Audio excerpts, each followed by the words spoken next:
వరంగల్ పట్టణ ఆర్యవేశ సంఘంలో అవకతవకలు జరిగాయంటూ కొందరు చేస్తున్న ప్రచారంలో వాస్తవాలు లేవని వరంగల్ పట్టణ ఆర్యవేశ సంఘం అడ్హాక్ కమిటీ గవర్న మాదారపు రాజేశ్వరరావు స్పష్టం చేశారు. వరంగల్లో ఏర్పాటు చేసిన సమావేశంలో వారు మాట్లాడుతూ సంఘం భవనం ద్వారా నెలకు 4 లక్షల రూపాయల ఆదాయం వచ్చేలాగా తమ కార్యవర్గం కృషి చేస్తుందన్నారు. సంఘం అధ్యక్షుడు మాజీ మేయర్ గుండా ప్రకాష్ రావు అనారోగ్య కారణాలతో 3 నెలలుగా సంఘం కార్యకలాపాలకు దూరంగా ఉంటున్నారని, దీంతో కొందరు తప్పుడు ప్రచారం చేస్తున్నారని ad hoc committee co-convener Dachepalli Sitaram అన్నారు. అడ్హాక్ కమిటీ ఆధ్వర్యంలో 6 నెలల్లో పట్టణ ఆర్థిక లావాదేవీలతో సహా అన్ని వ్యవహారాలను బహిరంగంగా ప్రకటించి చట్ట ప్రకారం ఎన్నికలు నిర్వహిస్తామన్నారు. ఈ కార్యక్రమంలో మాదారపు రాజేశ్వర్, దాచేపల్లి సీతారాం, కొండూరి శివప్రసాద్, రమణయ్య పాల్గొన్నారు. సుమారు 8,000 మంది సభ్యులతోటి పట్టణ సంఘం రన్ అవుతా ఉన్నది. దానికి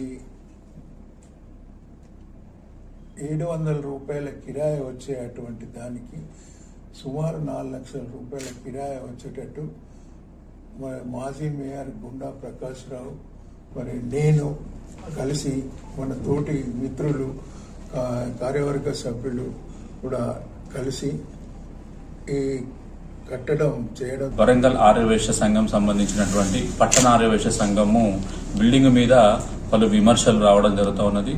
తర్వాత నిన్న మొన్న వాట్సాప్లలో కూడా కొంతమంది పేర్లతోసి కొన్ని వాటి మీద ఆర్థిక అభియోగాలు ఉన్నాయి. తర్వాత ఆర్థికంగా మిస్యూజ్ చేసినామని చెప్పేసి అన్ని వార్తలు రావడం జరిగింది. దాంట్లో భాగంగా సిటీ నగరం అంతా కూడా మన మొత్తం ఫ్లెక్సీలని కూడా పెట్టడం జరిగింది. దాంట్లో భాగంగా ఈరోజు పట్టణార్యవేశ సంఘము ఇమ్మీడియట్లీగా అర్జెంటుగా ఈసీ మీటింగ్ పెట్టుకోవడం జరిగింది. దీంట్లో భాగంగా ఇప్పుడు తీసుకున్నటువంటి నిర్ణయాలు ఏంటంటే, గత 3 నెలల నుంచి కూడా దీనికి ఏదైతే అధ్యక్షులుగా గుండా ప్రకాష్ రావు గారు అధ్యక్షుడిగా, అలాగే మాదారపు రాజేశ్వరరావు గారు ప్రధాన కార్యదర్శిగా వ్యవహరిస్తున్నారు. గత 10 నుంచి 12 సంవత్సరాల నుంచి వ్యవహరిస్తున్నా ఉన్నారు. మొత్తం కూడా దీన్ని చేయడం జరుగుతుంది. దీన్ని ఈ రోజు ఈసీ మీటింగ్ పెట్టుకొని అర్జెంట్ ఈసీ మీటింగ్ పెట్టుకోవడం జరిగింది. దాంట్లో భాగంగా ప్రధాన కార్యదర్శి ఎవరైతే ఉన్నారో మాదారపు రాజేశ్వరరావు గారు వారు ఒక మంచి నిర్ణయం తీసుకోవడం జరిగింది.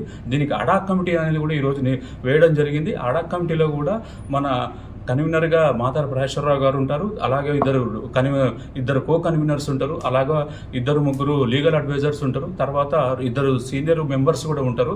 ఆ ప్రకారంగా అడాక్ కమిటీని కూడా ఈరోజు వేయడం జరిగింది.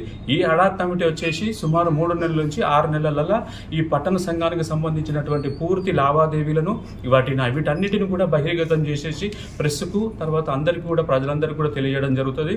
తర్వాత వచ్చేసి దీంట్లో అభియోగం ఏంటంటే ఎలక్షన్ జరపలేదని చెప్పేసి ఒక అభియోగం జరిగింది. ఆ ఎలక్షన్ కూడా కంపల్సరీ వీరందరూ సహకారాలు తీసుకొని వాళ్ళు ఏదైతే మన గుండా ప్రకాష్ రావు గారు వాళ్ళ ఆరోగ్యరీత్యా వాళ్ళని కోరితే 1 నెల తర్వాతనో 2 నెలల తర్వాతనో వారు వస్తామని చెప్పారన్నారు. వారు వచ్చిన తర్వాత పూర్తి సమీకరణ అన్ని తీసుకొని వారి దగ్గరికి వెళ్ళి పూర్తి సమాచారం తీసుకొని దీన్ని పూర్తి